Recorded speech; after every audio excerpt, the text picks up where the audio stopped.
Narendra.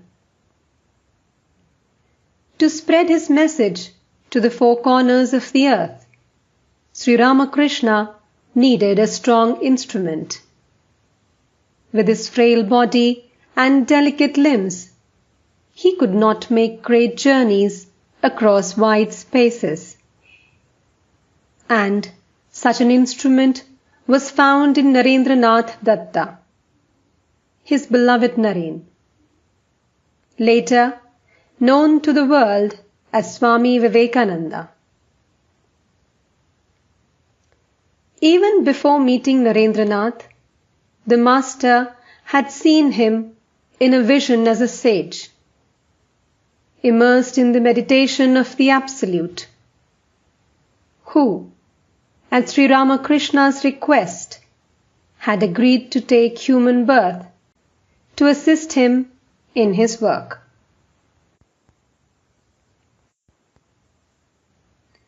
Narendra was born in Calcutta on January 12, 1863, of an aristocratic Kayastha family. His mother was steeped in the great Hindu epics, and his father, a distinguished attorney of the Calcutta High Court, was an agnostic about religion, a friend of the poor, and a mocker at social conventions. Even in his boyhood and youth, Narendra possessed great physical courage and presence of mind, a vivid imagination, deep power of thought, keen intelligence, an extraordinary memory, a love of truth, a passion for purity, a spirit of independence, and a tender heart. An expert musician, he also acquired proficiency in physics, astronomy, mathematics, philosophy, history, and literature. He grew up into an extremely handsome young man. Even as a child, he practiced meditation and showed great power of concentration.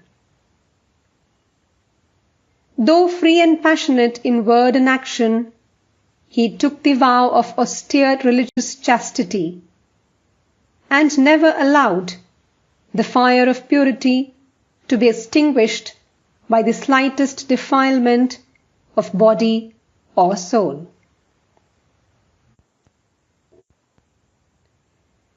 As he read in college the rationalistic Western philosophers of the 19th century, his boyhood faith in God and religion was unsettled. He would not accept religion on mere faith. He wanted demonstration of God. But very soon his passionate nature discovered that mere universal reason was cold and bloodless. His emotional nature, dissatisfied with the mere abstraction, required a concrete support to help him in the hours of temptation. He wanted an external power, a guru, who, by embodying perfection in the flesh, would still the commotion of his soul.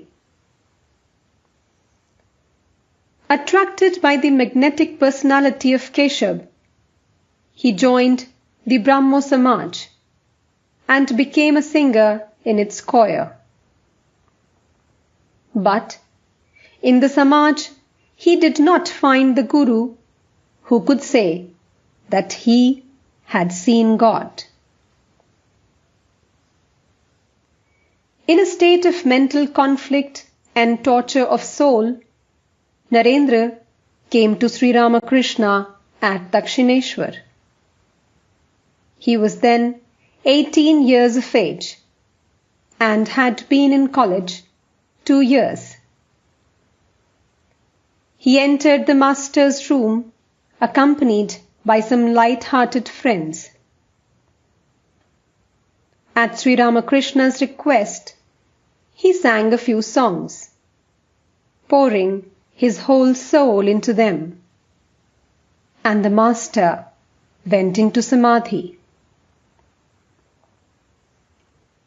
A few minutes later, Sri Ramakrishna suddenly left his seat, took Narendra by the hand, and led him to the screened veranda north of his room.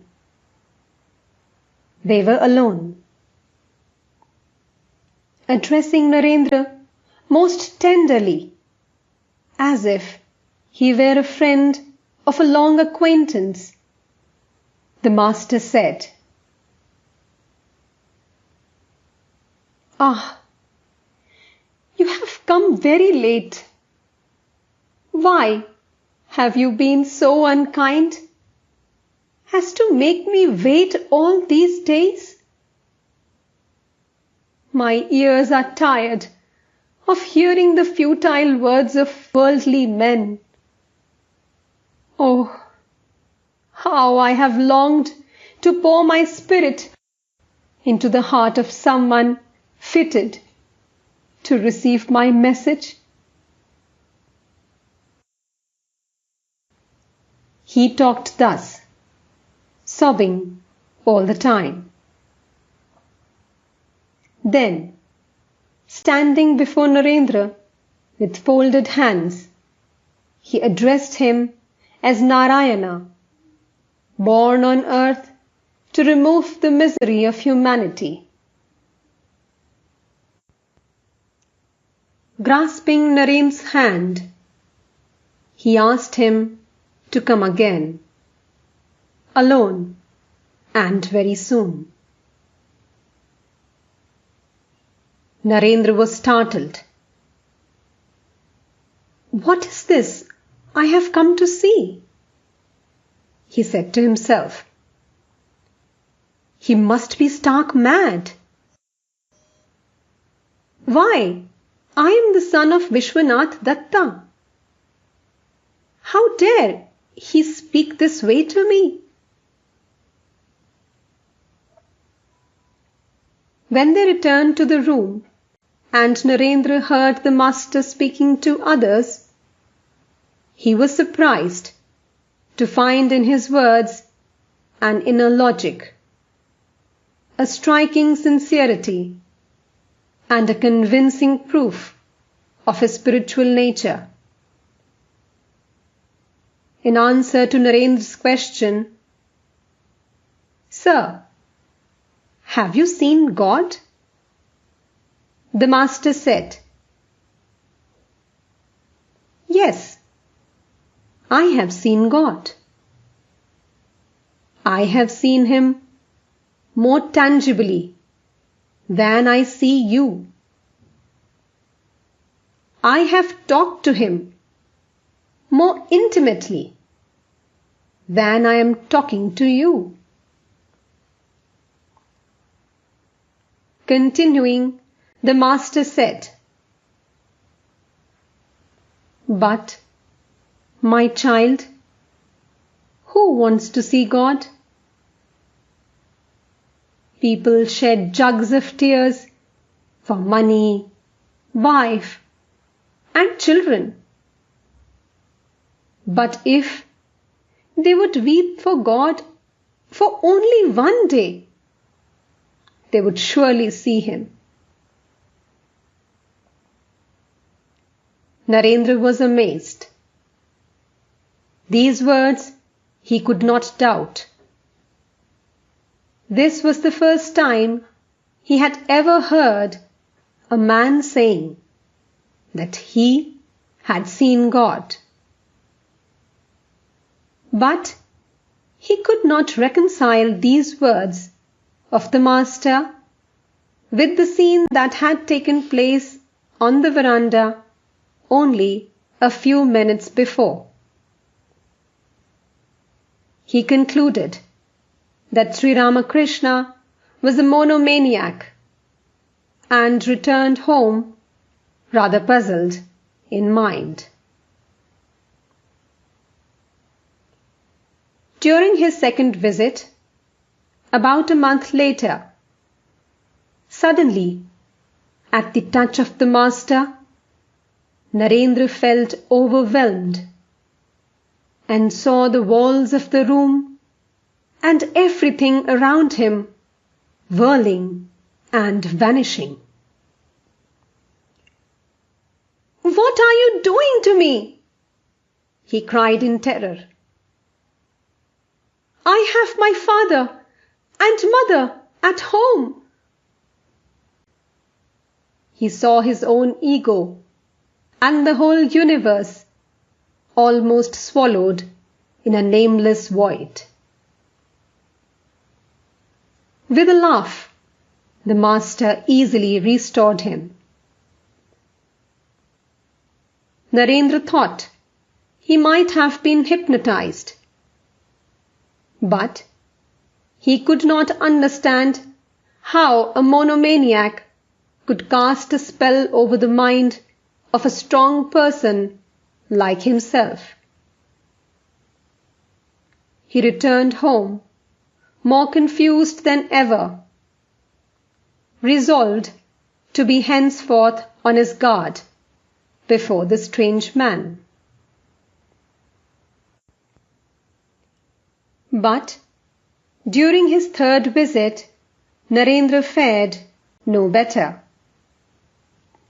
This time, at the master's touch, he lost consciousness entirely.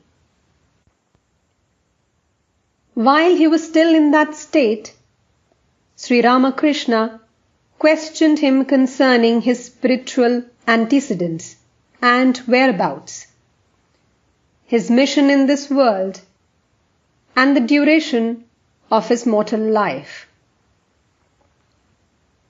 The answers confirmed what the master himself had known and inferred.